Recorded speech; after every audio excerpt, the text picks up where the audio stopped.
Olá pessoal, muito boa tarde a todos. É um prazer receber vocês aqui no Periscope. Que alegria contar com cada um de vocês, de cada cantinho desse país, para que a gente possa bater um papo rápido. Eu acabo de sair de uma reunião muito bacana aqui no Rio.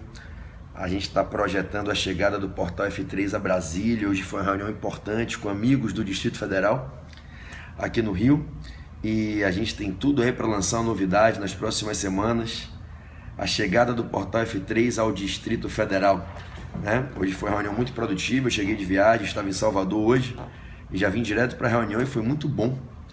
E eu vou puxar com vocês uma live bem rapidinha aqui, de meia hora, para a gente conversar sobre alguns assuntos muito importantes que eu acho que podem vir a cair na prova de vocês. A gente vai bater um papo aqui sobre direitos humanos, direito civil. A gente vai bater um papo sobre direito constitucional e direito tributário. Tudo bem? Bom, eu quero agradecer de dentro do meu coração o carinho e o amor que eu recebi de todos vocês, por cada uma dessas cidades que eu passei.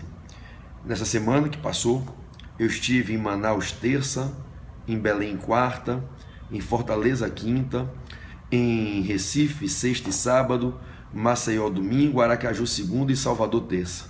Foi incrível o amor com que vocês me acolheram o Portal F3, os aulões lotados, e pra gente foi um motivo de imensa honra. Muito obrigado a todos, muita saudade de todos vocês. Deixa eu falar uma coisa para vocês aqui, tá? Para eu começar aqui, continuando com os nossos 200 temas, e eu vou pegar aqui do tema 41 ao tema 45, né? Então, deixa eu bater um papo com vocês aqui nos próximos 5 temas. Bom, moçada, olha bem, deixa eu explicar uma coisa para vocês aqui. A gente vem fazendo 200 temas que podem cair em provas. Todos os dias a gente vai falando sobre alguns. Eu vou puxar mais 5. A gente vai do 41 ao 45, só tema top de prova. Agora, os temas anteriores, se vocês quiserem assistir e montar o caderno, eu não apaguei as transmissões não, tá? As transmissões estão aqui, gravadas, vocês podem aqui consultar, assistir e montar o caderno de vocês, tá certo? Só tema fera para as provas que vocês venham realizar, de quaisquer que sejam os concursos públicos que vocês façam, o exame de ordem. Então é só consultar aqui em transmissões anteriores, você vai nas minhas últimas transmissões, consulta lá, abre os links e assiste as aulas. Tudo bem? É um motivo de muito orgulho para mim poder compartilhar com vocês o resultado de praticamente 20 anos de estudo, capacitação, treinamento. Tudo bem? Bom, não dá para eu mandar um beijo a todos, é muita gente querida, eu estou vendo pelos nomes muitos amigos queridos. Vou mandar um beijo para nossa coach e coordenadora do coaching Exame de Ordem, a nossa querida Dinda, a professora Elisângela Engrácio. Elis, mandando um beijo para você. Mando um beijo para todos os alunos do Coaching Exame de Ordem. Eu sei que vários devem estar aí presentes. Mando um beijo para todos os alunos do Portal F3 e com isso eu vou começar. Mandar um beijo para a comunidade Café e Direito, que eu vi que está aí presente. E vou pedir a vocês que façam exatamente isso, que o pessoal do Café e Direito fez, que a Cleiane fez aí, que o Benito lá de São Luís do Maranhão fez, André Paizinho de São Paulo fez. Convidem os seguidores, Carol Rete aqui do Rio de Janeiro.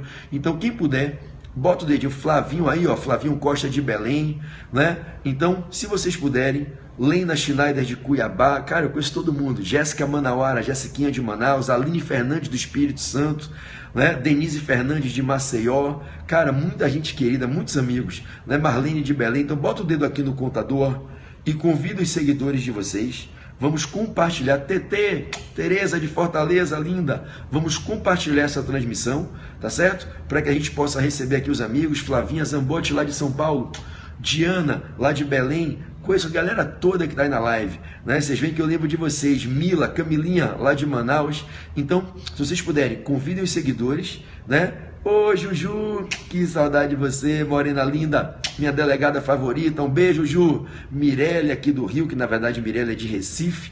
Então, bota o dedinho aqui, galera, convida os seguidores e vamos embora, que a gente vai arrebentar a boca do balão aqui, seguindo a nossa pauta, tá certo? Bom, eu vou começar com vocês agora com o tema 41. O tema 41. Mirelle, saudade de você, cara. Muita, muita, muita. Tá? Te amo, linda. Você mora em meu coração. Tá? Então, tema 41. Então, a partir de agora, anotem aí. Tema 41, direito civil. Direito civil, prazos para alegação de vícios redibitórios. Prazos para a alegação de vícios redibitórios. Então, tema 41, prazos para a alegação de vícios redibitórios. Beleza? Esse é o tema 41 dos nossos 200 temas. Minha gente, antes de que a gente fale dos prazos para a alegação de vícios redibitórios, rememoremos com rapidez e precisão o que é vício redibitório. O vício redibitório é aquele instituto que nos remete àquelas situações em que a gente adquire um bem que está sendo alienado por outrem de forma onerosa, e esse bem que a gente adquire traz uma imperfeição, um defeito de quantidade, de qualidade, que impossibilita que ele seja utilizado da maneira correta e satisfatória no fim a que ele se propõe.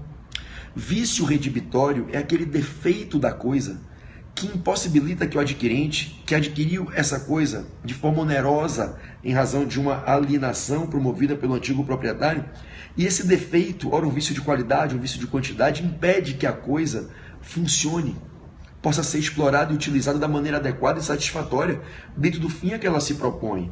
Você compra um aparelho eletrodoméstico que não está funcionando, você compra um telefone celular que não está ligando, você compra uma televisão que a imagem está saindo, mas o som não.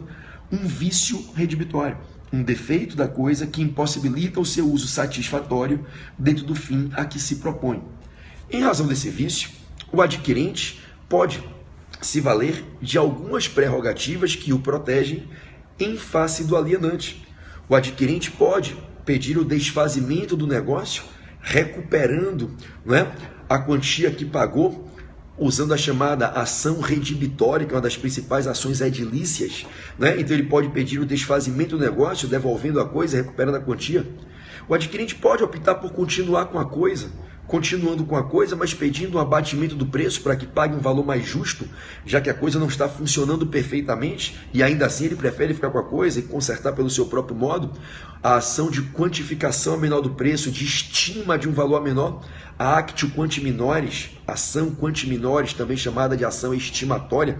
Então, o adquirente que adquire o bem, que tem um vício, que o torna impróprio para o uso adequado, ele pode pedir o desfazimento do negócio. Ele pode pedir um abatimento do preço para continuar com a coisa defeituosa, mas pagando menos do que pagaria por uma coisa em perfeito estado. E se for numa relação de consumo, esse adquirente ainda pode pedir a substituição da coisa por outra de valor equivalente, exigindo do fornecedor, conforme a sua livre escolha, que entregue outro bem de valor equivalente e compatível. Então observem que aquele que adquire de forma onerosa, bem alienado por outrem, bem este maculado pelo vício redibitório, pode se valer de alguns direitos. E é quando a gente fala então que ele vai alegar o vício redibitório para exercer esses direitos que a lei concede. Numa relação meramente cível, não consumerista, o adquirente pode pedir o desfazimento do negócio, devolve a coisa e recupera o dinheiro, ou pode pedir um abatimento do preço para continuar com a coisa defeituosa, mas pagando menos. Na relação de consumo, além dessas duas prerrogativas, ainda existe uma terceira. O adquirente, consumidor, que adquiriu do fornecedor o bem com vício do produto, ele pode ainda, além do direito de desfazer o negócio, além do direito de continuar com a coisa, mantendo o negócio, pedindo abatimento de preço, ele pode pedir uma substituição da coisa por outra de valor compatível. Bom, existe, todavia, prazo para a alegação do vício redibitório. E aí, preste atenção. Toma muito cuidado na prova com a questão dos prazos. Você precisa identificar no enunciado da questão se a alienação do bem se deu dentro de uma relação de consumo ou fora de uma relação de consumo. Você precisa analisar, olha, pessoal da segunda fase constitucional, Esquadrão STF, Filipão, aprovado, advogado constitucionalista. Beijo para você e para todos os alunos que passaram na segunda fase constitucional com a gente. Então, você precisa identificar no enunciado da questão se aquela alienação que foi ali narrada no quesito da sua prova está configurando relação de consumo ou não, porque as regras são umas se for relação de consumo, e outras se não for relação de consumo. E a gente tem que saber conciliar o CDC com o Código Civil. Tudo bem? Numa relação que não é consumerista, ou seja, não é uma relação de consumo, exemplo, eu, Pedro Barreto, adquiro um relógio do meu amigo, meu vizinho, que é médico, que não é fornecedor de relógio, não é fabricante, distribuidor, comerciante, não tem relação de consumo, ele não aliena esse relógio com habitualidade, com fim lucrativo, ele apenas me disse, Pedroca, estou com 2 relógios, não quero ficar com um, comprei, me arrependi, quer comprar? E me alieno, não tem relação de consumo aqui.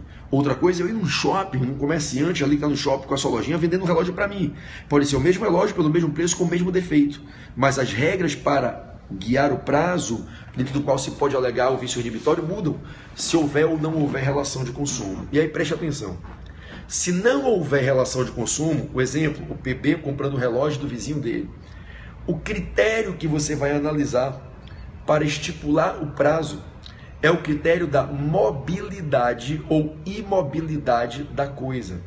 Se o bem for móvel, o prazo será de 30 dias para alegar vício redibitório. Mas se o bem for imóvel, o prazo será de 1 ano. Então, numa relação cível, não consumerista, a gente diz que o prazo para alegar vício redibitório, nos termos lá do artigo 445 do Código Civil, é um prazo de 30 dias nos bens móveis e 1 ano nos bens imóveis. Essa é a regra. 30 dias para coisas móveis, 1 ano para bens imóveis. Observe que no Código Civil, o critério escolhido pelo legislador para definir as regrinhas de tempestividade foi o critério da mobilidade da coisa. Bom, já no CDC o critério é outro. Se a gente tiver uma aquisição de um bem, de um produto com vício, um vício do produto, numa relação de consumo, o critério que eu tenho que analisar não é se a coisa é móvel ou imóvel, isso é irrelevante. É analisar se o bem tem durabilidade ou não, se ele é durável ou não durável. A gente vai avaliar se ali se trata de aquisição de bem durável ou de bem não durável, meu amigo Rodrigo Pérez. Se a gente estiver diante de uma aquisição de bem não durável, o prazo para alegar o vício do produto é de 30 dias. Já no bem durável, esse prazo é de 90 dias. Então a gente costuma dizer que o CDC estabeleceu como critério para impor a regra de tempestividade, a regra que estabelece o prazo dentro do qual o consumidor tem que se manifestar para alegar o vício redibitório, opondo suas intenções ao fornecedor. O prazo é de 30 dias no bem não durável e 90 dias no bem durável. Então preste atenção na prova e toma muito cuidado, porque o que vai definir o gabarito da sua questão é você perceber se naquela alienação do bem com vício redibitório a gente tem relação de consumo ou não. Caso você não tenha relação de consumo, o prazo conta de um jeito. Mas se você estiver dentro de uma relação de consumo, o prazo conta de outro jeito. Minha amiga Giza querida, Giza, se a gente estiver na prova percebendo que não há relação de consumo, o prazo será de 30 dias se o bem for móvel. 1 ano se ele for imóvel. Já, caso estejamos diante de uma relação de consumo, o prazo é de 30 dias se for um bem não durável e 90 dias caso se trate de bem durável. E aí eu quero chamar a sua atenção para a grande pegadinha de prova. Tudo bem? Gente, normalmente quando cai em prova, cai um bem móvel. Primeiro, por quê? Porque, Niriele, querida, bens móveis são a imensa maioria dos bens que a gente tem. Pare para pensar, quantos bens imóveis você possui? Talvez nenhum. Talvez todos os bens que vocês tenham sejam bens móveis. Correto, Jade? Então, a maioria dos bens que a gente possui são bens móveis. E a maioria dos bens que você tem aí, quiçá todos os bens que vocês têm, são duráveis, porque os bens não duráveis você usa e eles perecem. Né? Então, o ser humano ele forma um patrimônio que é quase que na sua integralidade composto por bens móveis duráveis. O exemplo do relógio foi proposital. Meu relógio é um bem móvel e é um bem durável. Concordam? Qual é o prazo para alegar vício redibitório se eu estiver adquirindo esse relógio com um defeito que o torna impróprio para um uso satisfatório do fim a que se propõe? Qual é o prazo? Você vai dizer, depende. Depende de em que conjuntura foi feita a aquisição, se numa relação de consumo ou não. Porque se eu comprar esse relógio com o defeito do meu vizinho sem que se configure relação de consumo, eu não tenho que analisar se é durável ou não durável. Eu tenho que me perguntar se é móvel ou imóvel, porque não tem relação de consumo. E como é móvel, o prazo para eu alegar vício redibitório em face do meu vizinho é de 30 dias, porque é coisa móvel. Agora, olha como a questão dá uma rasteira na rapaziada. Se ao invés de comprar com o meu vizinho, eu estivesse comprando numa loja do shopping center, numa relação nitidamente configurada como relação de consumo, é irrelevante que esse relógio é coisa móvel. O que é importante é saber que ele é durável. E se ele é durável, o prazo é de 90 dias e não de 30. Perceberam? Então só cai em prova, irmão, bem móvel, durável, porque são quase todos os bens que a gente possui. E aí quando cai em prova, não é que só caia isso, mas em regra é o que cai. Pode cair outra coisa, pode cair imóvel. Agora, quando cai um bem móvel, durável, fica esperto e se pergunta, olha para o enunciado da questão, tem ou não tem relação de consumo? Porque se não tiver relação de consumo, o prazo vai ser de 30 dias, porque é móvel. Mas se tiver relação de consumo, o prazo será de 90 dias, porque o bem é durável. Então, o fato de eu estar falando desse relógio aqui, eu falo de um bem que é ao mesmo tempo um bem móvel e também um bem durável.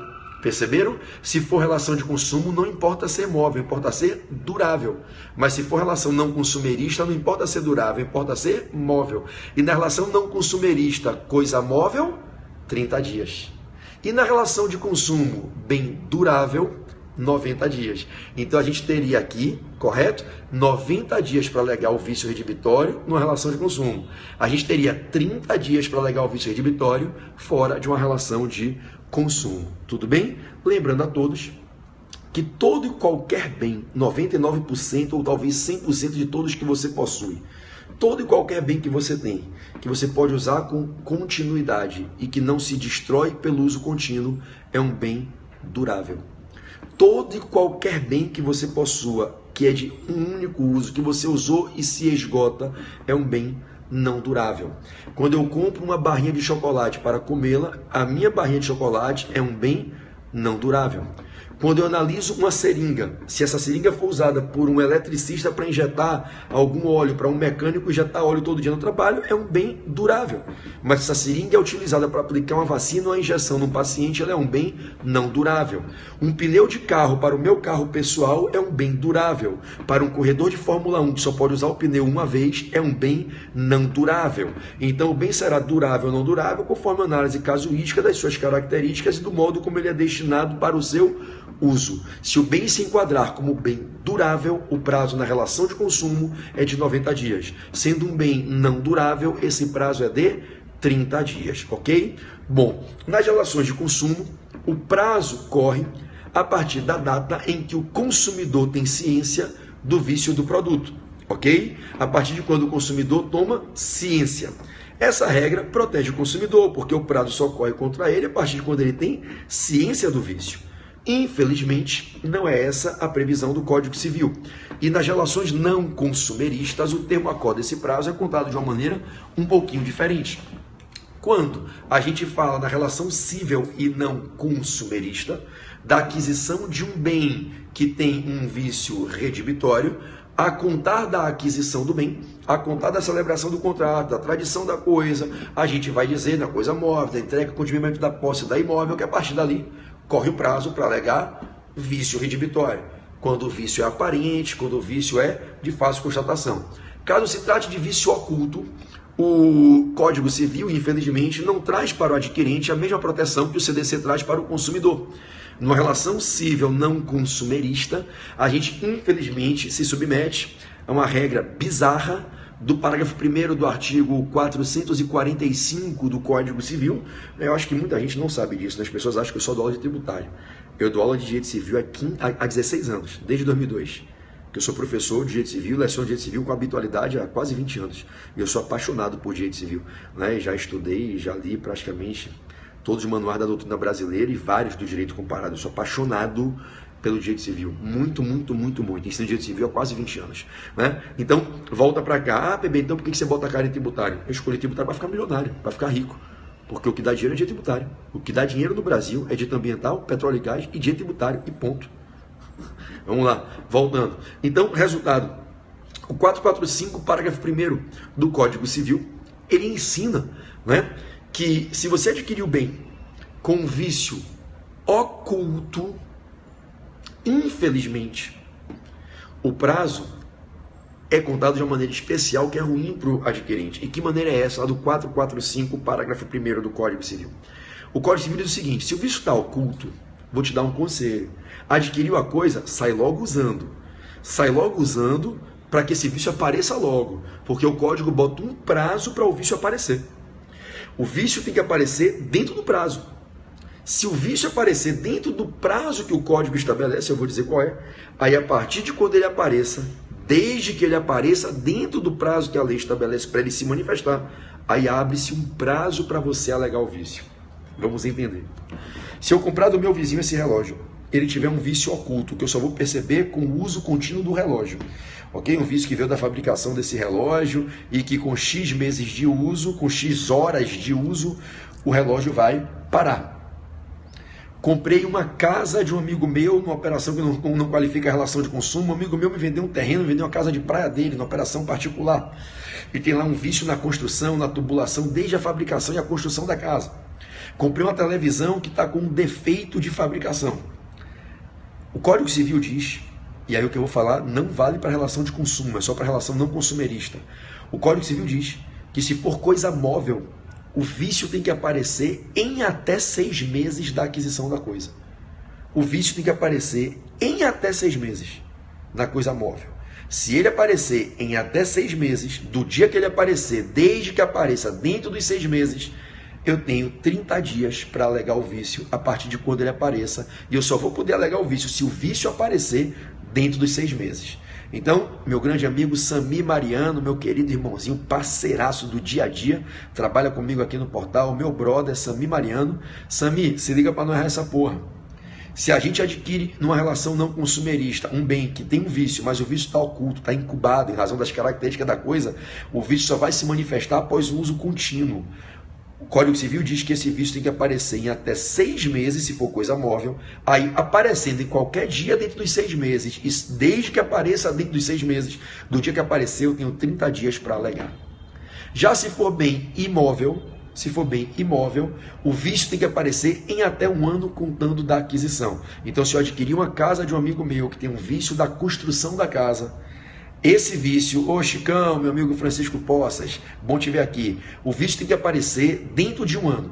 Se o vício aparecer dentro de 1 ano, aí do dia que ele aparecer, eu tenho o prazo correto, o prazo regra, né, de 1 ano para poder alegar o vício redibitório. Tudo bem?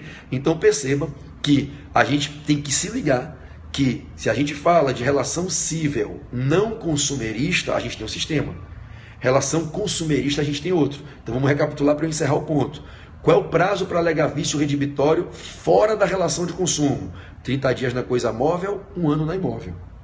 E qual é o prazo na relação de consumo? 30 dias no bem não durável, 90 dias no bem durável. Na relação de consumo, o prazo corre a partir de quando o consumidor toma ciência que o vício se manifestou.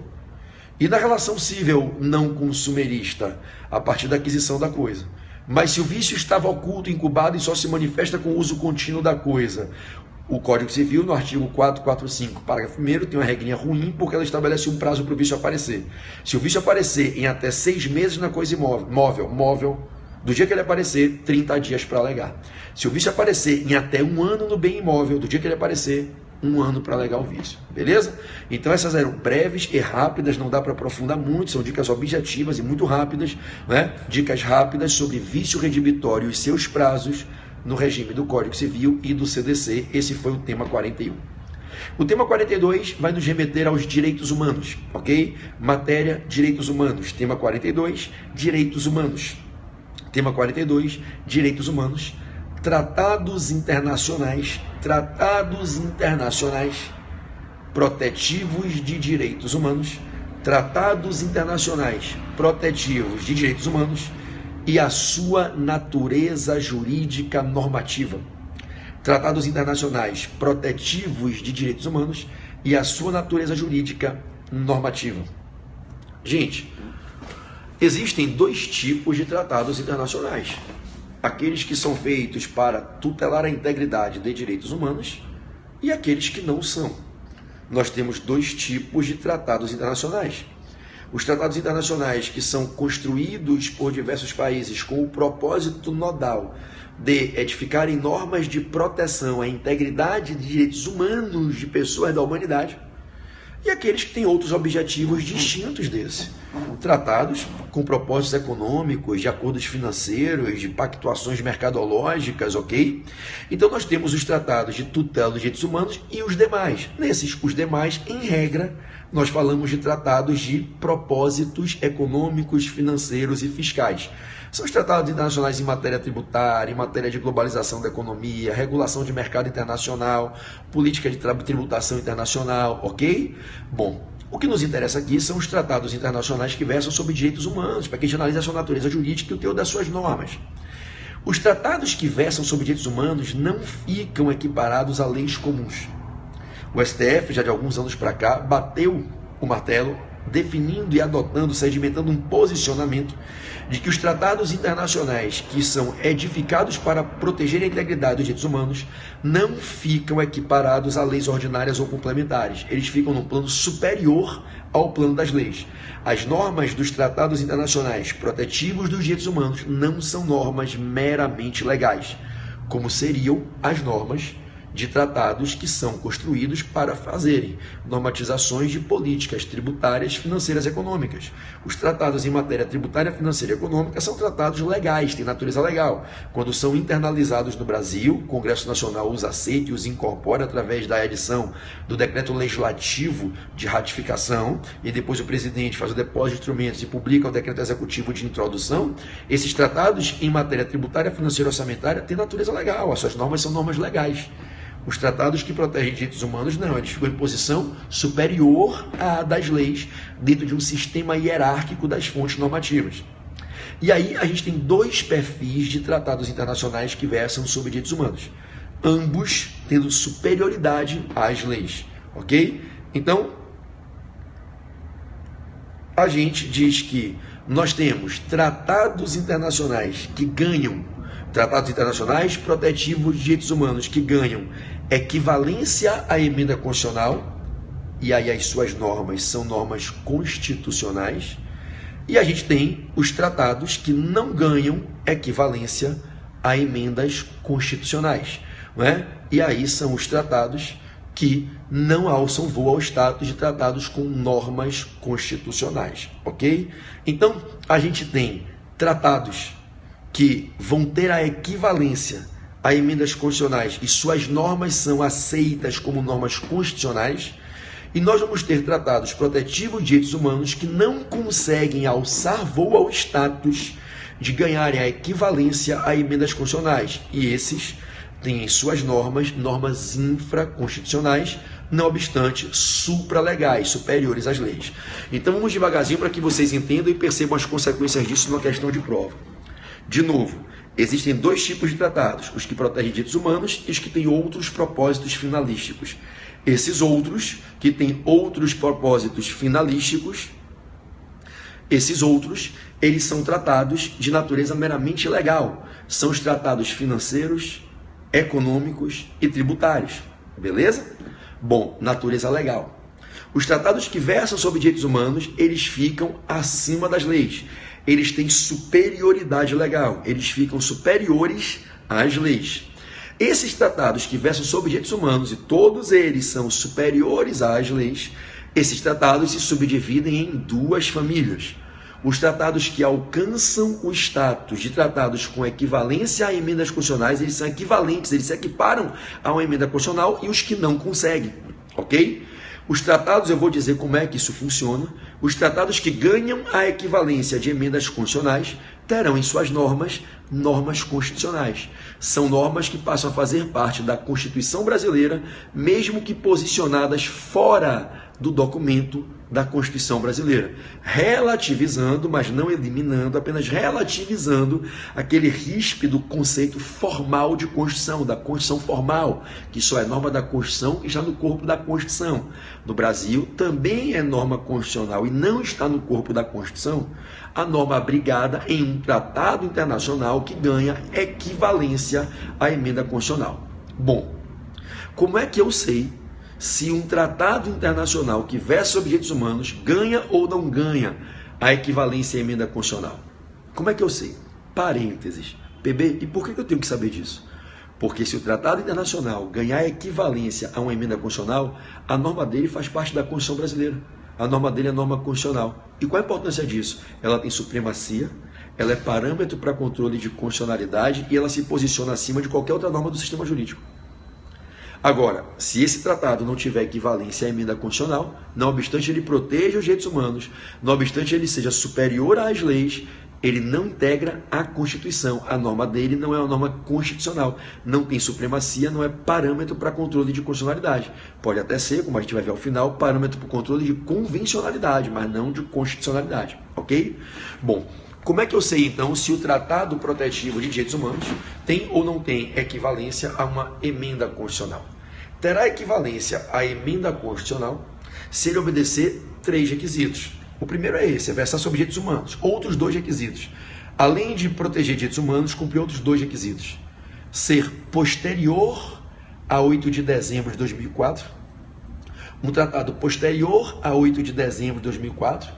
Um tratado que o Brasil vai receber para internalizar após a data de 8 de dezembro de 2004, que foi a data em que entrou em vigência a Emenda Constitucional 45 de 2004, que foi a famosa reforma do Judiciário, que foi a emenda que criou o parágrafo do artigo 5º, que autoriza que tratados internacionais possam ter equivalência à emenda constitucional. Então, um tratado que protege direitos humanos só vai ter equivalência à emenda constitucional se ele for posterior à reforma do Judiciário, quer dizer, ele for posterior a 8 de dezembro de 2004, versar sobre direitos humanos e a sua internalização no Brasil, a sua introdução no Brasil, for oriunda de um processo legislativo especial no Congresso Nacional para internalizá-lo, que é o processo que se exige para converter uma PEC em emenda constitucional. É dizer, um tratado internacional que versa sobre direitos humanos só terá equivalência à emenda constitucional e sua natureza jurídica será de tratado equivalente à emenda e suas normas serão normas constitucionais que podem ser parâmetro para controle em ADI, em ADO, ADC, ADPF, o cacete. Um tratado internacional só tem equivalência à emenda se ele versar sobre direitos humanos, for posterior à emenda 45 de 2004 e for aprovado com o mesmo rito que se exige para uma PEC virar emenda. Ou seja, chegou no Congresso remetido pelo presidente da República um novo tratado que ele assinou em nome do Brasil com outros países e que ele quer introduzir no Brasil. Aí ele remete o tratado ao Congresso. O Congresso percebe que o tratado versa sobre a tutela de direitos humanos. É posterior a 8 de dezembro de 2004. Já estamos indo para 2018, já é 2018. Aí estamos no segundo semestre do ano, né? Aí você vai dizer, esse tratado que chegou no Congresso versa sobre direitos humanos, sim. Já estamos no momento posterior à emenda 45 de 2004, sim. O que é que a mesa diretora do Congresso tem que fazer? Separar as casas para apreciar esse tratado na Câmara, para tentar aprová-lo com quórum de 3/5 em 2 turnos na Câmara, depois aprová-lo separadamente no Senado em 2 turnos com quórum de 3/5, que é o que se exige para uma PEC virar emenda constitucional. Se eu quero dar equivalência à emenda, eu tenho que ter no parlamento, um parlamento aprovando como se exige que se aprove uma emenda. Então, para que um tratado internacional que versa sobre direitos humanos tenha equivalência a uma emenda constitucional, ele tem que ser posterior à emenda 45 de 2004, ele tem que versar sobre a tutela dos direitos humanos e ele tem que ser aprovado com o mesmo procedimento que se exige para transformar uma PEC em emenda. Tudo bem? Tudo ótimo. Beleza? Beleza. E se o tratado não cumprir esses 3 requisitos? Exemplo, ele é um tratado que versa sobre direitos humanos, mas é anterior à emenda 45. A maioria dos tratados que o Brasil adotou, Pacto de San José da Costa Rica, Protocolo de São Salvador e uma série de outros pactos de Viena, uma série de outros. E o tratado que versa sobre direitos humanos e é anterior à emenda 45 de 2004, tem equivalência à emenda? Não, não tem, porque ele é anterior a 2004. E se ele foi posterior a 2004, mas não foi aprovado com o mesmo rito para transformar a PEC em emenda, vai ter equivalência? Não. Então, ele não é um tratado de natureza constitucional. Ele não tem equivalência à emenda e a norma dele não tem equivalência à norma constitucional. Tudo bem? Tudo ótimo. Como é que ele se posiciona? Qual é a natureza jurídica dele? Bom, ele nem tem equivalência à emenda constitucional e nem fica no plano legal. Lembra como é que eu comecei? Os tratados que protegem direitos humanos são superiores às leis. Aí a gente vai falar de tratado supralegal. Grande Mazioli, um grande amigo, Chico, um grande colega aí no meio, né? Então, veja, o tratado como Pacto de San José da Costa Rica, que é anterior à emenda 45 de 2004, ele versa sobre direitos humanos, mas ele não pôde ganhar equivalência à emenda, porque quem veio permitir que tratados tenham equivalência à emenda foi a emenda constitucional 45 de 2004, e ela não pôde retroagir para os tratados anteriores. Então, tratados anteriores, como é o caso do Pacto de São José da Costa Rica, o Protocolo de São Salvador, Vanessinha Portela, passou comigo na segunda fase tributária alguns exames, que saudade de você, né? O Pacto de São José da Costa Rica, esses outros tratados que versam sobre direitos humanos, mas não ganham equivalência à emenda, esses tratados ficam na posição que o Supremo Tribunal Federal passou a chamar de posição supralegal infraconstitucional. Eles têm natureza infraconstitucional, supralegal, abaixo da Constituição, mas acima das leis. Tudo bem? São os tratados infraconstitucionais supralegais. Se eles ficam acima das leis, as leis têm que respeitá-los. Por isso que a gente pode fazer um controle analisando se as leis estão se harmonizando a esses tratados. E se houver colisão, a gente suspende a aplicação da lei para dar prevalência ao tratado. É o que se vem chamando não de controle de constitucionalidade, porque esses tratados não têm equivalência à norma constitucional, à emenda constitucional. A norma desses tratados não é norma constitucional, então não é controle de constitucionalidade. Eu não estou violando a Constituição, mas eu tenho normas que são infraconstitucionais supralegais, que estão nessas convenções. Daí, o professor Valério Mazioli, o professor Celso de Mello, que é ministro supremo, o professor Celso Laffer, a professora Flávia Piovesan, e esse humilde amigo aqui que vos fala, esse sabe um pouquinho só de direito, esse PB aqui que sabe só um pouquinhozinho de direito, estuda há quase 20 anos, mas sabe um pouquinhozinho de direito, fala aqui para você. É o que se chama de controle de convencionalidade. Uma lei federal não pode ficar incompatível com um tratado internacional protetivo de direitos humanos. Se ficar, a gente suspende a norma da lei federal e dá priorização à norma do tratado. Entendem, meus amados? Foi o que aconteceu, por exemplo, no case em que o Supremo mandou prevalecer o Pacto de São José da Costa Rica sobre o Código Civil no que tange à prisão do depositário fiel, que o Código Civil expressamente autoriza no artigo 652 e o Pacto de São José da Costa Rica não autoriza. E o Supremo entendeu que prevalece o Pacto de São José da Costa Rica sobre o Código Civil, ainda que ambos sejam fontes infraconstitucionais. Prevalece o Pacto de São José da Costa Rica sobre o Código Civil em razão da sua supralegalidade. E aí o Código Civil, quando analisado em confrontamento com o Pacto de São José, o Código ficou afastado, num controle de convencionalidade. Tudo bem, minhas amadas irmãs carinhosas, isso é a bondade de vocês, eu sei muito pouco. Como disse Sócrates, só sei que nada sei. E quanto mais estudo, e a cada dia sigo estudando, após 17 anos de quando verdadeiramente comecei, eu estudo direito há 22 anos, mas os 5 de faculdade eu não conto. Me formei há 17 anos em 2001. Cada vez que eu estudo mais, eu me capacito para enxergar um universo de informações que eu não domino. Então, quanto mais eu aprendo um conhecimento, eu percebo que tem mais 10 a aprender. Então, tudo o que eu sei é muito pouco diante de tudo que eu poderia tentar conseguir saber e não vai dar tempo. Eu vou morrer muito antes de quando eu poderia conhecer talvez metade de tudo que existe para se aprender. O ser humano não vai ter tempo em vida de aprender tudo aquilo que ele poderia aprender, porque não dá tempo. O conhecimento se multiplica numa velocidade muito maior do que a capacidade do ser humano para adquirir todo o conhecimento produzido. Tudo bem? Então, vamos embora, avançando todos juntos aqui. Acho que ficou claro que os tratados internacionais protetivos dos direitos humanos, né, os tratados internacionais protetivos dos direitos humanos, eles podem ter duas naturezas: natureza constitucional e natureza infraconstitucional supralegal. Terão natureza constitucional quando forem equiparados, tiverem equivalência à emenda constitucional. Quando não tiverem, são infraconstitucionais, mas são supralegais. Se uma lei viola um tratado supralegal, eu tenho um controle de convencionalidade para afastar essa lei. Se a lei viola um tratado com equivalência à emenda, com status de emenda, eu tenho um controle de constitucionalidade para afastar essa lei. Tudo bem? É isso. Vocês perceberam que os tratados que protegem direitos humanos podem ter uma de duas naturezas. equivalência à emenda constitucional ou não ter equivalência à emenda constitucional. Só vai ter equivalência se foi posterior à emenda 45 de 8 de dezembro de 2004, verso sobre direitos humanos, e é aprovado no Congresso para ser internalizado com o mesmo rito exigido para aprovar uma PEC transformando-a em emenda constitucional. Vamos ao tema 43. Tema 43, direito tributário. Meu time é direito tributário, equipe de lince predador. Eu não escolhi a matéria, eu escolhi o treinador. Alô FGV, avisa na OAB que chegou a tropa do PB. Eu sou do pelotão, tô pronto pra vencer. Quer passar? Cola no PB.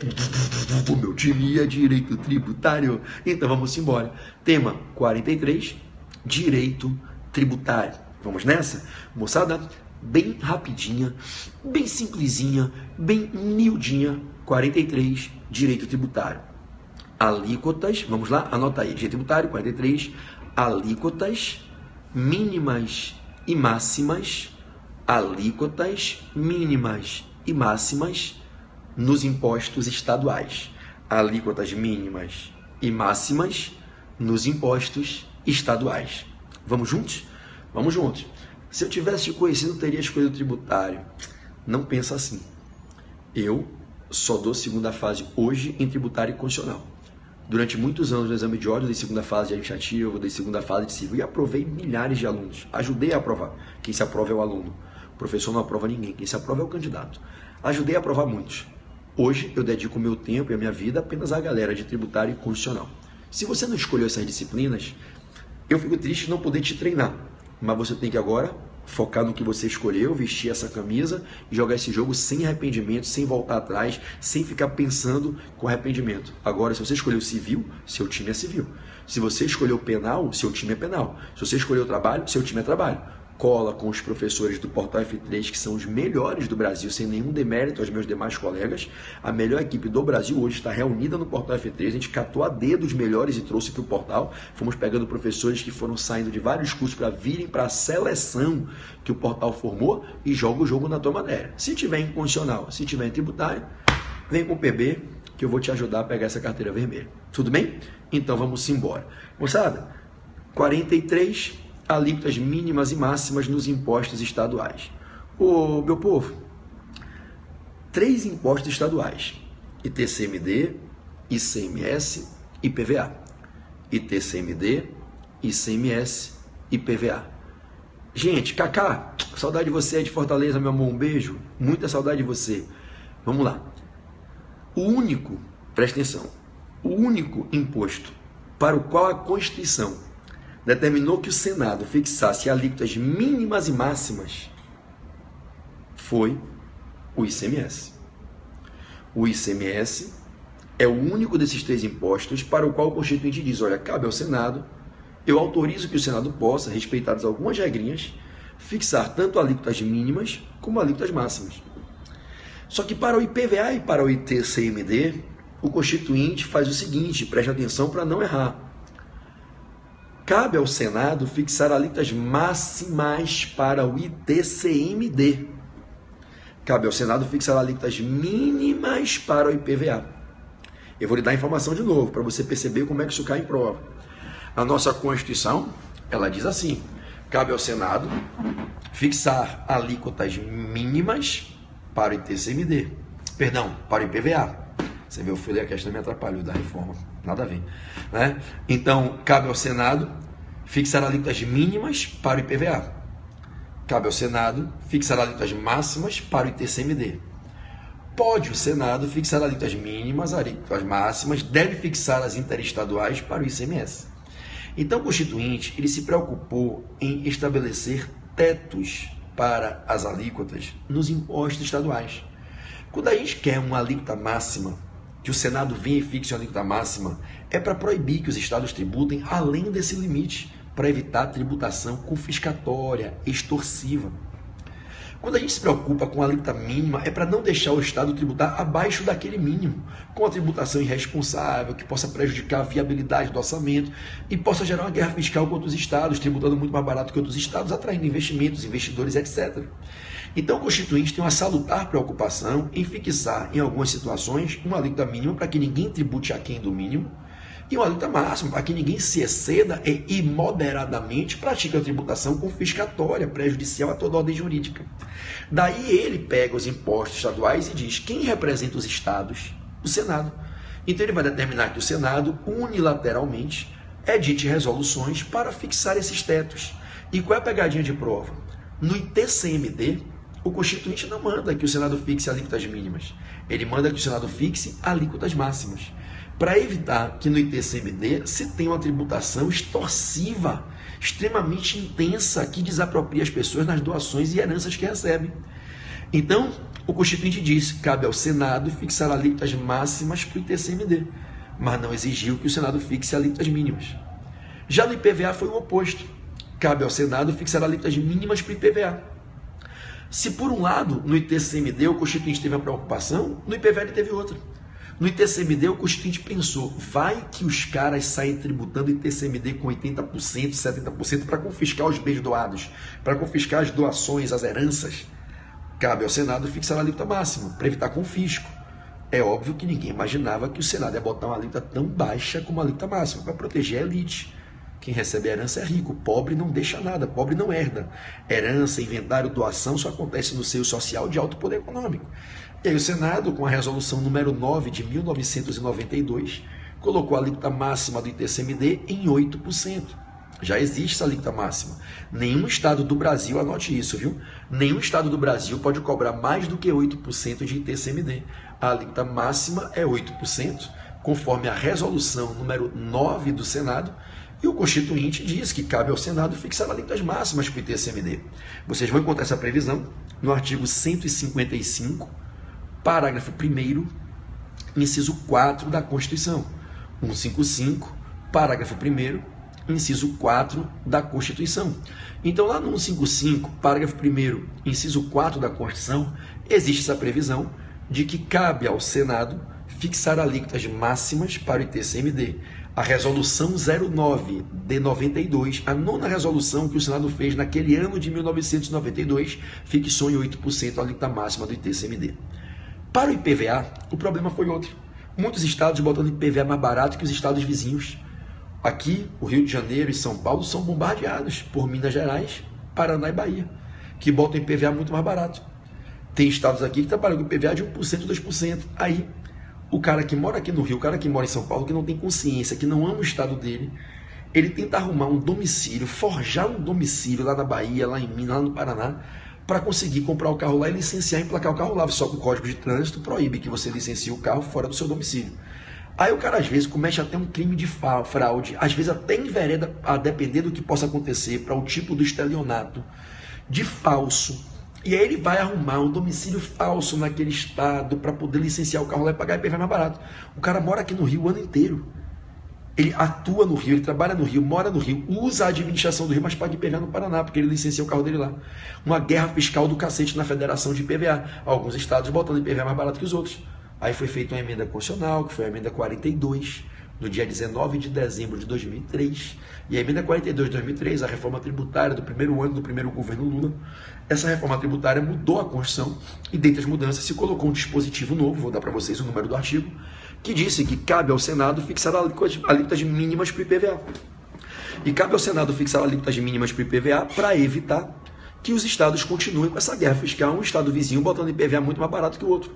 Se, por exemplo, amanhã vier ao Senado e fizer a resolução, que não fez até hoje, dizendo a alíquota mínima do IPVA é 3,5%, acabou a mamata de IPVA de 1%, 1,5%.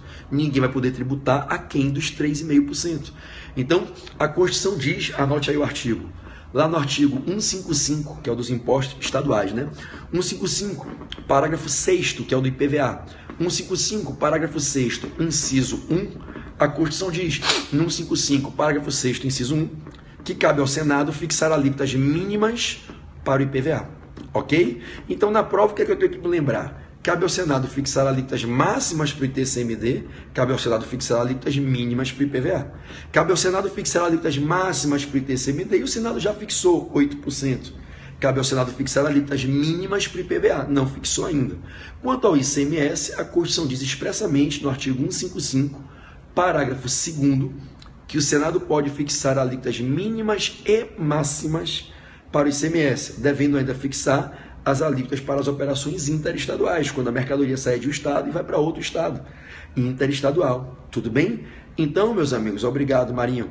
Então, na prova, como é que essa questão vem? No que tange às regras constitucionais sobre as alíquotas mínimas e máximas dos impostos estaduais, pode-se dizer que é correto afirmar que, letra A, cabe ao Senado fixar alíquotas máximas para o IPVA e mínimas para o ITCMD. Cabe ao Senado fixar alíquotas máximas e mínimas tanto para o IPVA como para o ITCMD. Cabe ao Senado fixar alíquotas máximas para o ITCMD e mínimas para o IPVA. Máxima para o ITCMD, mínima para o IPVA. Tudo bem? Bom, e quanto ao ICMS? O Senado pode fixar alíquotas máximas, pode fixar alíquotas mínimas para operações internas de ICMS em cada estado e pode, como deve, como já fez, já fixou, fixar as alíquotas para as operações interestaduais. Estamos juntos? Então, esse foi o nosso tema de número 43 aqui. Tema 43 no nosso direito tributário. Tudo bem? Tudo ótimo. Eu vou com vocês agora no tema de número 44.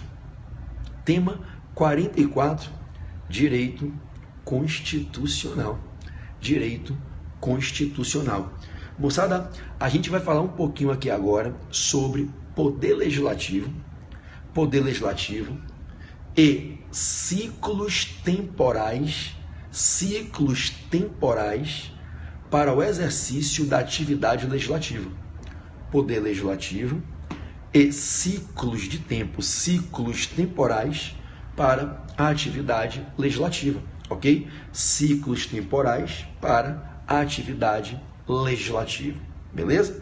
Bom, moçada, quando o Poder Legislativo exerce a atividade legislativa, a gente, como em tudo na vida, estabelece ciclos temporais para um início e um fim, ainda que se renove.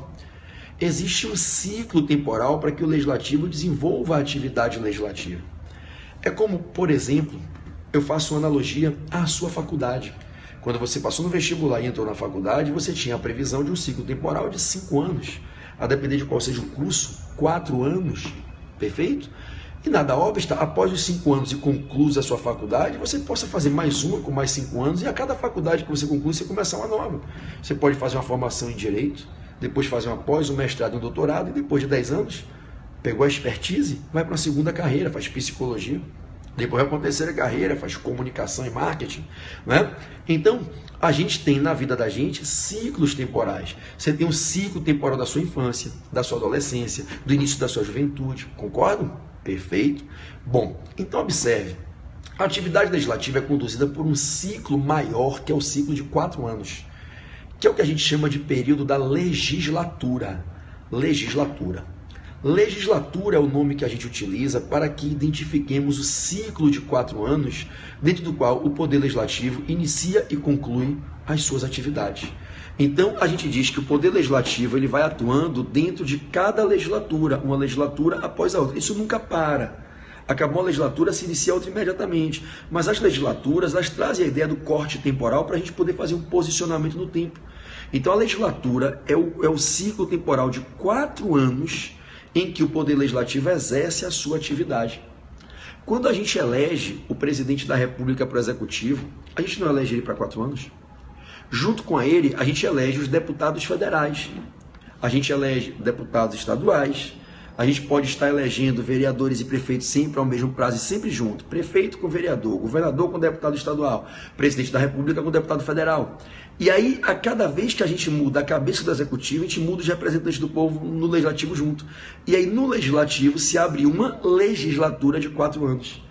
Esses 4 anos traduzem um ciclo de vida naquele momento da história, daquele estado e daquele povo, em que o legislativo vai trabalhar, exercendo a sua função típica, que é a sua função legislativa. Na prova, legislatura. Qual a brincadeirinha para lembrar? Eles legislam e a gente atura. Eles legislam e a gente atura a cada 4 anos. Então, uma legislatura compreende 4 anos. Cuidado, porque para fins municipais, estaduais e do Distrito Federal, nenhuma pegadinha. A gente elege vereadores com um mandato político para uma legislatura de 4 anos. Nós elegemos deputados estaduais ou do Distrito Federal para um mandato de político de uma legislatura de 4 anos. Mas tem uma pegadinha no Congresso Nacional.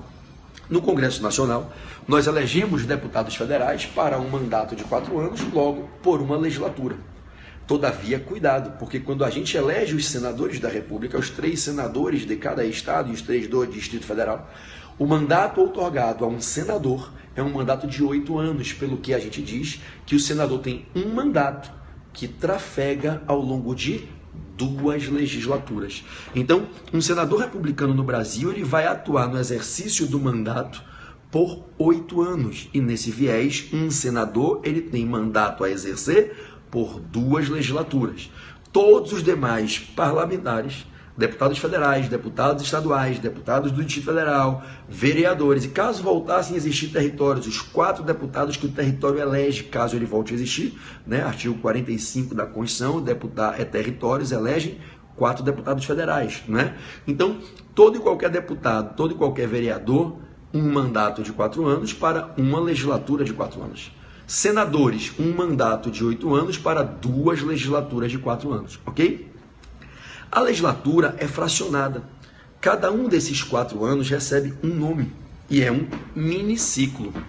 É o que a gente chama de sessão legislativa anual.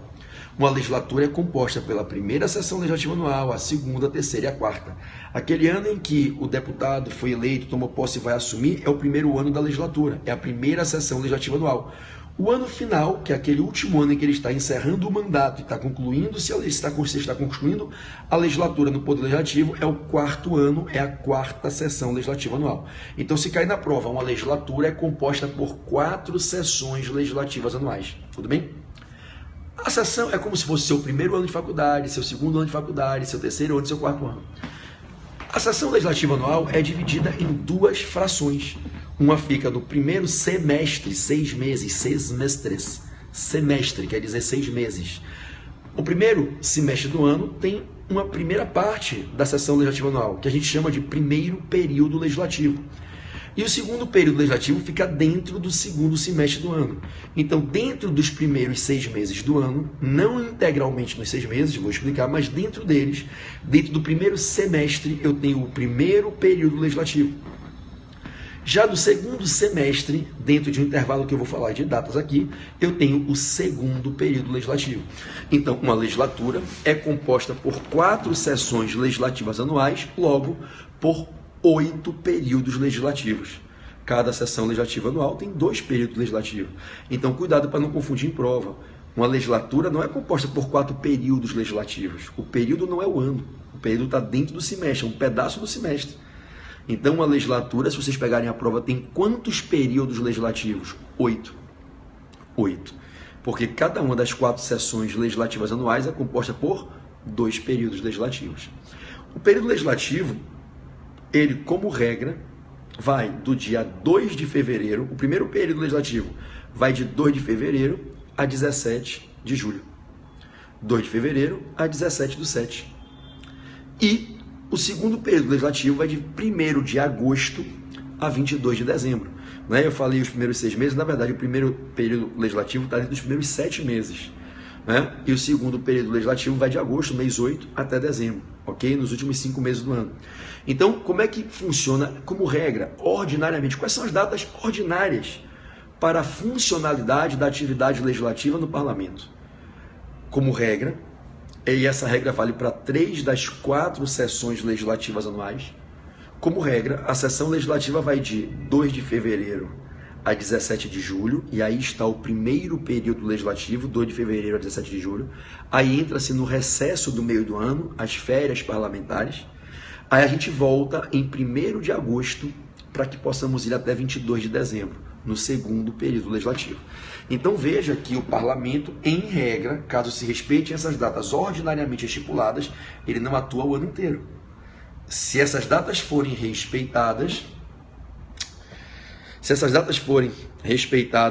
a gente diz que uma sessão legislativa anual é composta por 2 períodos legislativos, e essas datas são: primeiro período legislativo, de 2 de fevereiro a 17 de julho, segundo período legislativo, de 1º de agosto a 22 de dezembro. Percebe?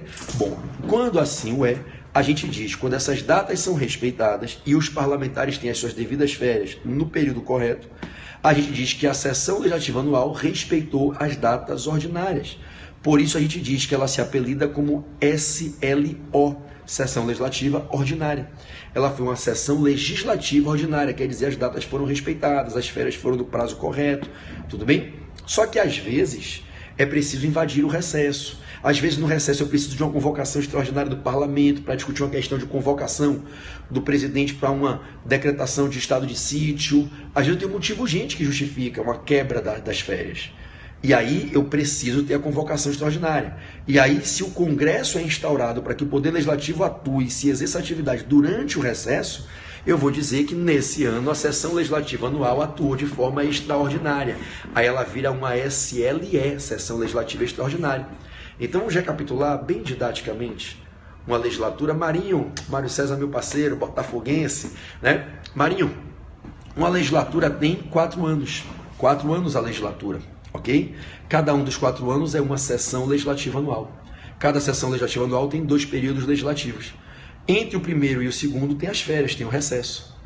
Entre o segundo, quando acaba o segundo período, eu vou começar a próxima sessão legislativa anual, tem o recesso de fim e de começo de ano. Se esses intervalos forem respeitados, aquela sessão legislativa foi uma sessão legislativa ordinária. Mas se houver invasão ao prazo do recesso e os parlamentares forem convocados para que trabalhem no recesso, naquele ano eu tive sessão legislativa extraordinária. Então faça um exercício comigo para a sua prova. Se durante determinada legislatura, nas 4 sessões legislativas anuais, não houve convocação extraordinária do Congresso, eu posso dizer que naquela legislatura nós tivemos 4 sessões legislativas anuais ordinárias, 4 SLOs. Mas se em uma daquelas 4 eu tive uma convocação do Congresso nas férias, eu vou dizer que eu tive uma sessão legislativa anual extraordinária, uma sessão legislativa extraordinária, uma SLE, 3 sessões legislativas ordinárias, 3 SLOs. Então eu posso ter 4 SLOs, não houve convocação extraordinária durante a legislatura. Posso ter 4 SLEs, nos 4 anos o Congresso foi convocado para trabalhar nas férias. Posso ter uma com 3, 2 com 2, 3 com 1. Entenderam, meus amados? O que vai determinar se a sessão legislativa anual se configurou como ordinária ou extraordinária é se houve respeito ou não às férias, se houve convocação para atuação no recesso, instauração do Congresso no recesso ou não. Perceberam? E qual é o período para o recesso? Bom, em 3 dos 4 anos, a gente diz que o ano legislativo começa em 2 de fevereiro. Aí eu vou de 2 de fevereiro a 17 de julho, recesso de 18 a 31 de julho, aí eu recomeço de 1º de agosto a 22 de dezembro. Então a sessão legislativa anual, em regra, ela é de 2 de fevereiro a 22 de dezembro, 2 de fevereiro a 22 de dezembro, sabendo você do recesso do meio do ano. Primeiro período legislativo, 2 de fevereiro a 17 de julho, segundo período legislativo, 1º de agosto a 22 de dezembro. Bingo! Só que em uma única sessão legislativa do ano, que é a primeira, que é a chamada sessão legislativa anual inaugural, ou primeira, na sessão primeira, a gente não abre 2 de fevereiro, a gente abre 1º de fevereiro, para que a gente possa, no dia 1º de fevereiro, tomar uma missão, que é de fazer a eleição da mesa diretora da casa. Então a gente vai eleger os 7 diretores da casa. Perceberam? Então, no primeiro ano da legislatura, o primeiro período legislativo vai de 1º de fevereiro a 17 de julho. O segundo segue normal de 1º de agosto a 22 de dezembro. Só no primeiro ano da legislatura, que é quando a gente tem que fazer o quê? A eleição, não é? Dos diretores da casa, que ocuparão a mesa diretora. Tudo bem, meus amados? Vocês estão junto comigo? Que maravilha. Bom, moçada, então fica aí para vocês esse tema de número 39, né? Que é o tema que fala dos ciclos temporais do poder legislativo, né? A gente falou de legislatura, vou falar de mais uma dica ainda aqui desse tema ainda. Sessão legislativa anual, ordinária e extraordinária, período legislativo. Aí vem uma pergunta simples, um conceito simples, né? 44, verdade, um conceito simples, né? Obrigado, Aninha, lá de Recife. Aninha Flávia Loureiro, um anjinho de Deus aí também. Obrigado. Elisa também, muito obrigado, né? Então, olha para cá. Durante o período legislativo, o parlamento se reúne, correto? Quando tem a chamada reunião diária, não é isso? Imagine que hoje teve uma reunião aí na Assembleia Legislativa do seu estado, na Câmara de Vereadores, na Câmara dos Deputados, no Senado. É quando eles se reúnem por dia. Deu quórum de abertura de sessão, abre-se a sessão. Preste atenção. O encontro de cada dia, a reunião para o trabalho de cada dia, a gente chama de sessão ordinária. Cuidado para não confundir com sessão legislativa anual ordinária. Sessão ordinária é a reunião do dia. Então veja que um período legislativo ele tem várias sessões ordinárias. Uma sessão legislativa anual ela tem várias sessões ordinárias. A gente chama a reunião diária de sessão ordinária. Sessão ordinária básica do dia a dia é a pauta do dia. Então o parlamento se instaurou naquele dia, a mesa diretora sentou, os parlamentares que não são os diretores foram para o plenário e se instaurou e se conduziu ali até o final do dia de trabalho uma sessão ordinária. Então uma legislatura tem 4 anos, uma legislatura tem 4 sessões legislativas anuais, uma legislatura tem 8 períodos legislativos, uma legislatura tem centenas, pode ter centenas de sessões ordinárias. Eu posso ter 100, 200 sessões ordinárias por ano, porque no primeiro período eu tenho várias sessões ordinárias, cada dia de trabalho é uma sessão ordinária, no segundo período também, entenderam? Então, PB, o que é sessão ordinária? É a reunião ordinária do dia em que o parlamento está trabalhando. Você ligou a TV lá, TV Câmara, TV Senado, os caras estão lá discutindo, está ocorrendo uma sessão ordinária, a sessão ordinária do dia. Tudo bem? E o que é sessão legislativa anual ordinária ou sessão legislativa ordinária? Um ano que se concluiu e não houve invasão ao recesso. As datas foram respeitadas para início e fim de cada período legislativo dessa sessão legislativa anual, que por isso é chamada de sessão legislativa anual ordinária ou simplesmente sessão legislativa ordinária. Beleza? Esse foi o tema 44. Eu vou me despedir de vocês com o tema 45. Para lembrar vocês, no tema 45, mais uma questão rápida.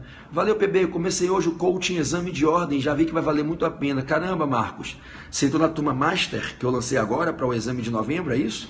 Você se matriculou na turma Master? Se foi, você pegou uma das últimas vagas, velho. Que eu estou praticamente para fechar, eu devo fechar de amanhã para depois de amanhã no mais. Já tinha quase 90 inscritos e essa turma eu só vou botar 100 pessoas. Bem-vindo, cara. É a minha melhor turma do coaching exame de ordem, é a mais longa. Você vai ter muita aula, você vai ter um módulo de 30 aulas de constitucional, cara. Um módulo de 20 aulas de administrativo, um módulo de 20 aulas de tributário. Você vai ter Aninha Casagrande, foi da última turma master, tá aqui Aninha, né? Minha querida irmãzinha querida aqui de Nikit, né? Fez a turma master agora, né? Então você vai ter um módulo completo, 15 aulas de trabalho, não é aquela coisinha de 6, 7 aulinhas por matéria, 15 matérias diferentes. Você vai ver que turma top. A dica que eu te dou é usufrua. Não deixe acumular matéria. Bata a sua meta do dia. Todo dia tem aula para você assistir. Bata a meta da semana. Você vai ter aí em torno, meu brother, de 17 semanas até a prova de novembro. Não deixe acumular matéria, que são quase 150 aulas para assistir. Se você assistir tudo, você vai ter todas as condições de passar com mais de 50 pontos na sua prova. Tá certo? É isso. Eu vou me despedir com o tema 45. Eu vou voltar rapidinho com vocês no direito tributário para dar um último tema de direito tributário aqui. Tudo bem? Então vamos lá? Quero fazer a segunda fase em tributário com você. É só vir, Malu. A minha turma é a maior turma do Brasil de tributário há muitos anos. E eu tenho muito orgulho, eu cuido dela com muito amor. A minha última turma agora tinha mais de 2.000 pessoas assistindo, né? Pode vir sem medo que você vai se amarrar. Eu vou cuidar de vocês, treinar para você brigar pela sua aprovação. Tá certo? Tanto tributário como constitucional são as matérias que eu preparo os candidatos na segunda fase do exame de ordem, bato o edital todo e treino a galera para passar na segunda fase, tá certo? Vamos lá, tema 45, anote aí, direito tributário, critérios constitucionais, vamos passar em constitucional, Ale, critérios constitucionais para a variação, valeu, Ramonzão? Para a variação de alíquotas do IPTU. Critérios constitucionais para a variação de alíquotas do IPTU. Beijo, Elisa. Critérios constitucionais para a variação de alíquotas do IPTU.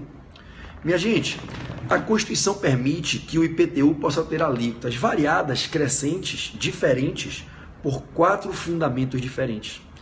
Em razão de 4 critérios distintos, a lei pode trabalhar com alíquotas diferentes do IPTU, a mesma lei. Pessoas praticando o mesmo fato gerador na mesma cidade, ser proprietário de imóvel urbano. Pode ser que você seja proprietário de um imóvel na sua cidade e um colega seja proprietário de um outro imóvel aí na sua cidade. E vocês recebam IPTUs com alíquotas diferentes. Isso pode? Pode. Existem 4 critérios que podem ser prestigiados pela lei municipal para fazer isso. A Constituição autoriza que a lei municipal diferencie as alíquotas do IPTU em razão de 4 diferentes critérios. Primeiramente, é possível que o IPTU tenha alíquotas diferentes em razão da área, da localização do imóvel dentro da cidade. O IPTU pode ter alíquotas diferenciadas em razão da localização do imóvel. O imóvel está no bairro nobre ou no bairro pobre. Pode ter uma alíquota maior no bairro nobre, menor no bairro pobre. O imóvel está no bairro que já está bem estruturado ou no bairro que se quer incentivar o crescimento econômico.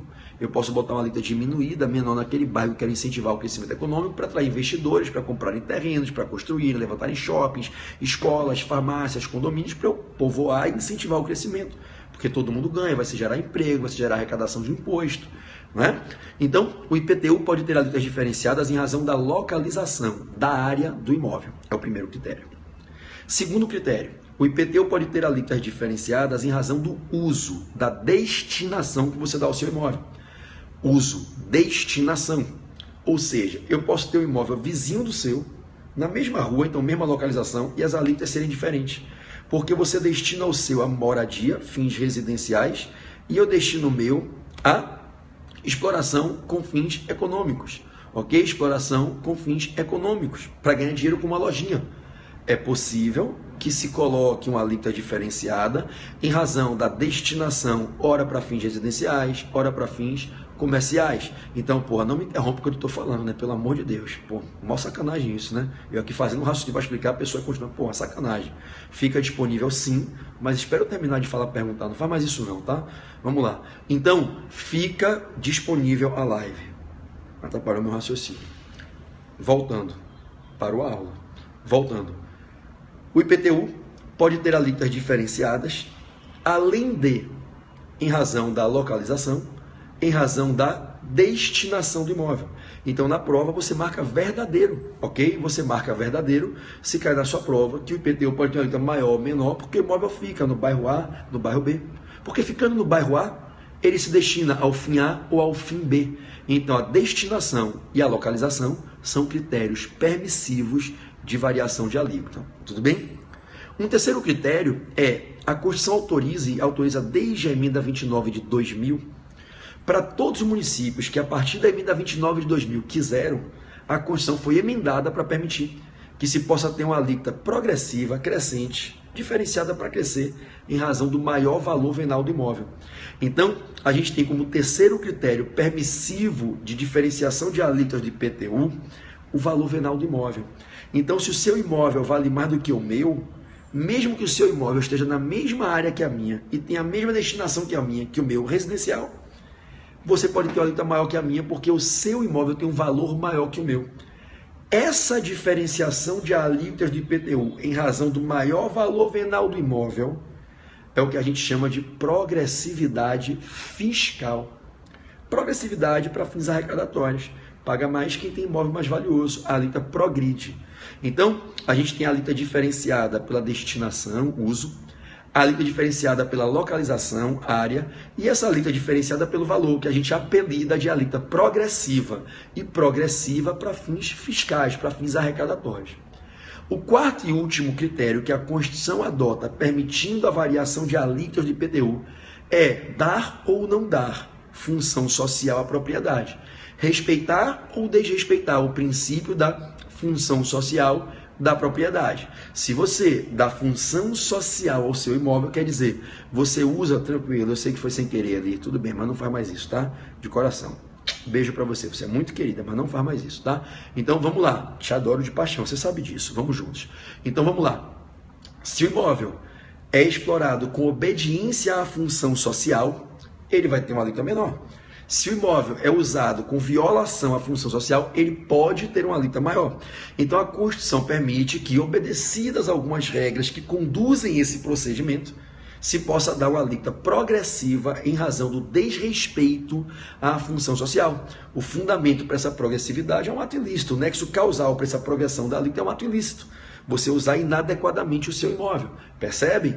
Então, o imposto ele pode ter a alíquota progressiva em razão desse ato ilícito, que é o do desrespeito à função social da propriedade. Bom, se o contribuinte utiliza o imóvel dele, desobedecendo as ordenações de postura, de comportamento estabelecidas no plano diretor do município, ele está violando o plano diretor, e quem define função social é o plano diretor, artigo 182 da Constituição. Então, se o município fez o plano diretor, definiu quais são os comportamentos tolerados, quem desrespeita está violando a função social. E aí pode ter IPTU progressivo em razão do desrespeito à função social da propriedade. É a progressividade que a gente apelida como progressividade sanção de caráter extrafiscal. Então, vamos recapitular para a gente fechar o tema 45. O IPTU pode ter alíquotas, variáveis diferenciadas em razão de 4 fundamentos: local, área, destinação, uso, valor venal e desrespeito à função social. Essas duas últimas são apelidadas de alíquotas progressivas. Todas são diferenciadas, mas a gente apelida de progressivas as duas últimas. É progressiva a alíquota crescente diferenciada do IPTU em razão do valor venal do imóvel e em razão do desrespeito à função social da propriedade. Para que façamos a distinção dessas duas técnicas de progressão de alíquota, a gente fala progressividade fiscal e progressividade extrafiscal ou sancionatória. O IPTU terá alíquotas progressivas na progressividade fiscal quando elas crescerem em razão do valor venal do imóvel. O imóvel vale mais, a alíquota maior, progrediu para fins arrecadatórios, fiscais. A gente chama de progressividade extrafiscal ou sancionatória ou punitiva quando a alíquota cresce para sancionar aquele que usou indevidamente o seu imóvel, violando o princípio da função social, desrespeitando as ordenações de postura estabelecidas no plano diretor. Leve uma informação preciosa, que os municípios só podem trabalhar com as alíquotas progressivas sancionatórias pelo desrespeito à função social se eles estabelecerem plano diretor. Município que não tem plano diretor não pode usar a progressividade sanção pelo desrespeito à função social. Óbvio, se ele não fez plano diretor, mesmo que ele tenha menos de 20 mil habitantes, viu? Ele tem que ter plano diretor. Se ele não fizer o plano diretor, ele não pode usar os instrumentos sancionatórios urbanísticos. Edificação compulsória, parcelamento de solo urbano, IPTU progressivo no tempo por 5 anos, desapropriação urbanística, não pode. A Constituição só autoriza o uso dos instrumentos sancionatórios urbanísticos se houver a definição do que é função social. E quem define isso, a própria Constituição diz, no artigo 182, que é o plano diretor. O próprio Estatuto da Cidade, gente, lá no artigo 41, inciso 3. O artigo 41, inciso 3 do Estatuto da Cidade diz que o município que não fizer plano diretor não pode usar os instrumentos sancionatórios urbanísticos, ok? Direito urbanístico é uma matéria apaixonante. Eu venho estudando direito urbanístico há uns 5, 6 anos. Tenho me amarrado, aprendido coisa pra cacete.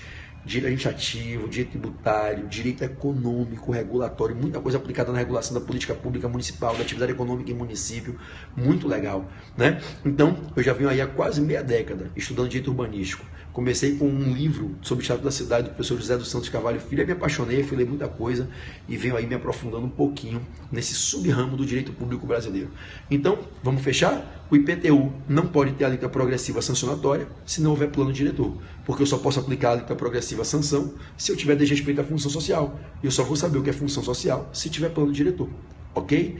Então, para encerrar o tema 45, o IPTU pode ter alíquotas diferenciadas pela área, localização, pelo uso, destinação, pelo valor venal do imóvel e pelo desrespeito à função social da propriedade. Anotem aí os 2 artigos da Constituição que falam sobre isso. Artigo 156, parágrafo 1º, artigo 156, parágrafo 1º, incisos 1 e 2, 156, parágrafo 1º, cansado, olha, chega a ficar regalado, e 182, parágrafo 4º, 182, parágrafo 4º, inciso 2, 182, parágrafo 4º, inciso 2, ok? Se alguém quiser anotar, o Estatuto da Cidade cuida do IPTU progressivo sanção lá no artigo 7º. O artigo 7º do Estatuto da Cidade bota o limite máximo de 15%. Diz que não pode mais do que dobrar a alíquota de um ano para o outro, Então, artigo 7º do Estatuto da Cidade. Flávia Loureiro, você que está em Recife, que teve na minha revisão, eu chorei ouvindo o seu áudio, você conseguiu me emocionar profundamente com a sua história, e eu compartilhei o seu áudio, eu nem lhe pedi permissão, com alguns professores e todos se emocionaram. Siga forte aí na sua luta, que Deus vai te honrar. E eu queria te fazer um pedido, e esse pedido vale para todo mundo. Nesses pouco mais de 10 dias finais, repreende qualquer sentimento de que não vai dar certo, eu vou passar no outro. Vai passar agora, vai passar nessa agora, tá? Teve certo momento dos áudios que você falou assim: professor, eu voltei a estudar agora, passei por tudo que eu passei e acho que eu não tenho condição de passar agora não. Mas eu vou estudar para outra. Se você mentalizar que você vai estudar para outra, você não vai passar. Porque você não vai dedicar toda a sua energia 150% como se estivesse brigando pela sua última chance. Você tem que fazer o seguinte, olha com a inteligência mental aqui. Fingir que essa prova é a última, mas sabendo que tem mais um em novembro para fazer, tem mais outro ano que vem. Mas brigar como se fosse sua última chance de pegar o prato de comida. Aí você coloca toda a sua potência. Então, mentalize que você tem apenas que dar o seu melhor para passar agora. Se não der para passar, beleza, é da vontade de Papai do Céu que seja ali na frente. Você vai seguir de cabeça em pé, dando o seu melhor e fazendo tudo o que você pode, dando o melhor de si, tudo bem? Agora, não fica dizendo que você só vai passar na outra, porque isso faz com que a sua mente se comporte como alguém que já aceitou a derrota nessa. Isso te sabota sem você perceber. Existem sabotagens invisíveis que a mente faz com a gente e a gente termina se sabotando sem perceber que está se sabotando. E a gente não dá o nosso melhor, a gente não se dedica a 100% de intensidade, tudo bem? Então agora são 10 dias, lembra da história do maratonista, do nadador olímpico nos últimos 25 metros? Mete a cabeça na água, bate o braço, bate a perna e nem olha para o lado, nem se preocupa com o resultado. No final você conta os pontos. E lembrem, todos vocês, lembrem. Gente, você vai fazer uma prova que ninguém sabe quais são as questões que vão cair, nem eu nem vocês. Pode ser que tenham 10 mil temas e você só estudou 40. E pode ser que esses 40 caiam. Pode ser que você chegue lá e só faça 35 questões conscientes em 80. E acerte 30 dessas 35. Só acerta 30. Aí você chuta 45 na mesma letra, aí vai lá e acerta 10. Tá aprovado. Eu poderia dar um exemplo para vocês aqui de milhares, não são centenas não. São milhares de alunos que passam todos os exames fazendo isso. Tá? Eu tenho aí milhares de alunos que são advogados, passaram comigo na primeira fase, na segunda fase. O cara estudando 5, 6 matérias na primeira fase. Chegou lá, fez 34, 35 questões, ainda errou 2, 3. E chapou 45, 46, 47 numa letra só. E matou 13, 14, 12, 15 pontos naquele chute técnico. E passou. E passou, meu brother. Não adianta falar, é época de maluco. Passou. Você não vai mudar um resultado que está consumado. Você não pode apagar uma verdade. Passa. O moleque chega lá e chuta 43, 44, 45 numa letra só, ele tem uma chance enorme de pontuar 8, 9, 10, 12, 13 vezes. Entendeu? Então se o moleque vai lá e faz 33, 34, 35 questões conscientemente, ele precisa de 5 a 7 questões. Se ele chuta 40 e porrada numa letra só, ele faz a porra dos pontos que ele precisa. Provavelmente ele faz os pontos. Entendeu? Então não desiste nunca, porque ninguém perde jogo antes do jogo começar. Às vezes você só sabe dar um soco dentro de 30 socos possíveis. E quando você sobe no tatame, o juiz diz, a luta vai ser só com o soco número A, e o soco letra A, e é o único soco que você sabe. Você ganha o campeonato, é campeão do mundo, todo mundo pensa que sabia dar todos os socos, você só sabia dar um. E chegou lá, mandaram dar o único soco que você sabia. Tem parte da vida que a história é dessa maneira. Então, você tem que estar pronto para também ter sorte. Não se sabote. Não deixe sua mente te boicotar. Tá certo? A gente só vai saber o resultado no domingo de noite. Se der, maravilha. Se não der, cabeça e pé, e segunda-feira de manhã, todo mundo comigo no coaching exame de ordem, recomeçando sem ter tempo nem para pingar uma lágrima. Para em novembro não tomar porrada da FGV. Mas eu espero que passe todo mundo agora. Tá certo? E quero todo mundo aí na segunda fase do Portal F3, que é o melhor curso do Brasil, o curso que mais cresceu nos últimos 2 anos no Brasil e está batendo recordes de aprovação. Espero que vocês deem uma honra para a gente e nos deem o privilégio de treinarmos vocês na segunda fase. Porque o que a gente faz, o sangue que a gente dá pelos alunos, a raça que a gente coloca, a dedicação que a gente tem, eu e os outros professores das outras matérias, o que a gente faz é sobrenatural, velho. Rapaz, tem vezes que a gente faz por vocês o que a gente não faz pelos filhos da gente. E eu vejo os cursos que nego compra o curso e o professor não bota nem a cara. O aluno nem sabe o telefone do professor. E a gente recebendo os alunos no WhatsApp, tirando dúvida, conversando, mandando mensagem para tranquilizar, para incentivar. O que a gente faz pela galera, velho. Eu não vejo nenhum curso do Brasil fazendo, não. Com todo respeito aos demais cursos, a maioria são de amigos meus. Estou há 17 anos nesse meio, né? Então vocês vão passar na primeira. E eu peço humildemente que vocês deem a chance ao portal de treinar vocês na segunda, independente da matéria. Se for tributário e constitucional, 7 semanas comigo, me vendo e me ouvindo todo dia. Já pensaram em ter aula comigo todo dia, 7 semanas? Jéssica, saudade de você, tá lá em Manaus. Esse comprometimento é fruto da consciência que eu tenho que essa é a minha missão. Eu me apaixonei pela missão, eu não só entendi que essa foi a missão que Deus me deu, mas eu me apaixonei pela missão. E é isso que nos une, e é por isso que eu coloco o meu melhor. Rose, linda, Rose Monteiro, que saudade de você, Rose. Obrigado por estar com a gente sempre, tá? Jane, um beijo. Bom, eu vou me despedir porque eu tô no Rio, ainda tenho que ir para Niterói. Eu ainda não vi meus filhos, sabia? Ó, a minha mochila aqui, ó, que me acompanha sempre, tá aqui. Ó a mala. Aqui dá para ver a pontinha da mala aqui, né? Aqui a malinha no chão. Eu ainda não fui em casa, eu cheguei do aeroporto, vim direto aqui do Galeão pro Portal, teve uma reunião aqui hoje, ó. O pessoal veio de Brasília para cá, os amigos da gente, dono de faculdades aí no Distrito Federal inteiro, pra gente montar o Portal F3 presencial em Brasília no ano que vem. E aí foi uma reunião boa aqui, reunião de business aqui, bem aguda, né? E eu parei aqui, fiz o periscope e agora eu vou para casa. Tenho que ver meus filhos que eu tô morrendo de saudade. Eu marquei de levar os moleques para jantar 8h30 da noite. Eles estão quicando de saudade. Laís, você deve imaginar, né? Me mandou 500 áudios, né? Que tá me esperando, que tá tomando banho para ficar perfumada para receber o papai. Coisinha de menina, né? Pedrinho é lindo também, né? Um amorzão, meu companheirão. Mas Pedrinho já tá ficando mais maduro, né? Agora Laís é aquela coisa, né? Criativa, sonhadora, aquela menina com a mentezinha lúdica e aquela coisa de amor de pai e filha que é sensacional. Então é isso. Que Jesus abençoe vocês. Um grande beijo. Se der, mais tarde eu apareço por aqui para puxar os temas 46 a 50. Tem tanto tema bom para a gente conversar, tá? Agora eu vou jantar com minha família, vou jantar com meus filhos. E aí se der no final da noite eu entro por aqui. Um beijo. Ó, se tiver alguém que não segue meu Instagram, siga o meu Instagram, tá certo? Pedro Barreto, Portal F3. @Pedro Barreto, Portal F3. E quem quiser estudar constitucional e tributário de graça no Instagram, @euamotributário, @euamoconstitucional. Então entrem lá no @euamotributário, @euamoconstitucional, @Pedro Barreto, Portal F3. Beijo!